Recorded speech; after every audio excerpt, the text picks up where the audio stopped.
कक्षा 10वीं अध्याय 2 बहुपद प्रश्नावली 2.2।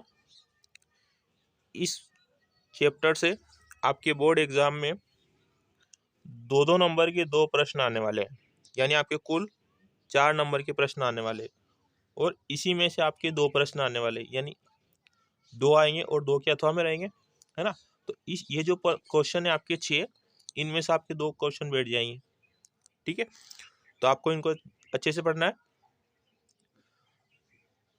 प्रश्न क्रमांक 1, निम्न द्विघात बहुपदों के शून्य ज्ञात कीजिए और शून्यकों और गुणांकों के बीच संबंध की सत्यता की जांच कीजिए। प्रश्न क्रमांक 1 आप पार्ट 1 में पढ़ सकते हैं, प्रश्न क्रमांक 2 को आप पार्ट 2 में, और ये प्रश्न क्रमांक 3 है, इसको आप पार्ट 3 में। और हम पढ़ने वाले प्रश्न क्रमांक 4, 4u का वर्ग प्लस 8u।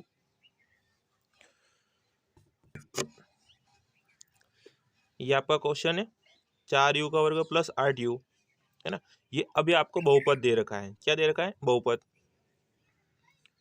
जैसे आपने इसको 4u का वर्ग प्लस 8u इसके बराबर जैसे आपने 0 लगाया, और ये क्या बन गया? समीकरण बन गया, ठीक है। अब इसका आपको गुणनखंड करना है, यानी देखो आप गुणनखंड किसका होता है, देखिए द्विघात बहुपद क्या होता है? एक्स वर्ग प्लस बी एक्स प्लस सी, इस रूप में जो होता है उसका गुणनखंड होता है, ठीक है। अब ये आपका अलग है ना, इसमें 2 ही टर्म है, यानी 2 पद है, ठीक है। तो आपको यहाँ से डायरेक्ट कॉमन लेना है। अब देखिए यहाँ u का वर्ग है, यहाँ u है, तो आपने u कॉमन लिया। यहाँ पर 4 और यहाँ पर 8, यानी 4 की पार्ट में 4 भी आते और 8 भी आते, तो आपने क्या कॉमन लिया? 4।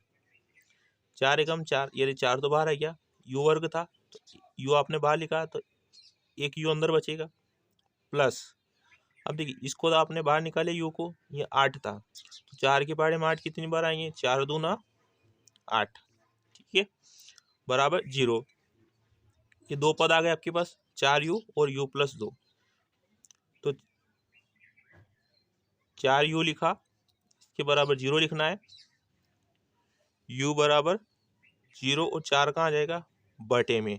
जैसे आप 4 से 0 में भाग लगाओगे तो क्या बचेगा? 0, यानी आपका u का मान कितना प्राप्त हुआ? 0। दूसरा वाला क्या है? u प्लस 2 बराबर 0 लिख सकते हैं, ये प्लस का 2 इधर आएगा तो क्या हो जाएगा? माइनस का, यानी दूसरा वाला भी आपको प्राप्त हो गया। अब लिखिए, अतः द्विघात बहुपद 4u का वर्ग प्लस 8u के शून्यक अल्फा बराबर -2 बीटा बराबर 0, यानी ये 2 आपको शून्यक प्राप्त होते, इनमें से आप किसी को भी अल्फा मान सकते हो, किसी को आप बीटा मान सकते हो।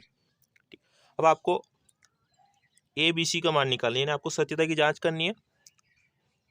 देखिए ये आपका द्विघात बहुपद है, यहाँ पर एक्स वर्ग के साथ क्या लिखा होता है? ए, यानी यू वर्ग के साथ क्या लिखा है? 4, यानी ए का मान क्या हो गया? 4। अब आगे देखिए एक्स के साथ बी लिखा होता है, यानी यहाँ यू के साथ क्या लिखा है? 8, है ना। तो यहाँ बी का मान क्या हो गया? 8 हो गया। अगला देखिए सी का मान निकालना है, यानी सी अकेला होता है, यानी देखिए अब यहाँ पे कोई तीसरा जो पद है वो है ही नहीं। अगर यहाँ कुछ नहीं होगा तो उसके स्थान पर अपन यहाँ 0 लिख सकते हैं, है ना, ठीक है। तो यहाँ पे सी के स्थान पे क्या लिखा है? 0, यानी सी का मान क्या हो जाएगा? 0। आपको सत्यता की जांच करनी है। शून्यकों का योगफल अल्फा प्लस बीटा बराबर माइनस का बी बटा ए। अल्फा का मान कितना है? -2 प्लस बीटा का मान कितना है? 0 बराबर माइनस बी, बी का मान कितना है? 8 बटे में ए का मान 4। 4 एकम 4, 4 दूनी 8 आ गया, -2 में से 0 प्लस कर कितना आएगा? -2 बराबर में क्या बचा? -2, यानी आपको शून्य का योगफल प्राप्त हो गया। अब आपको शून्य का गुणनफल निकालना है।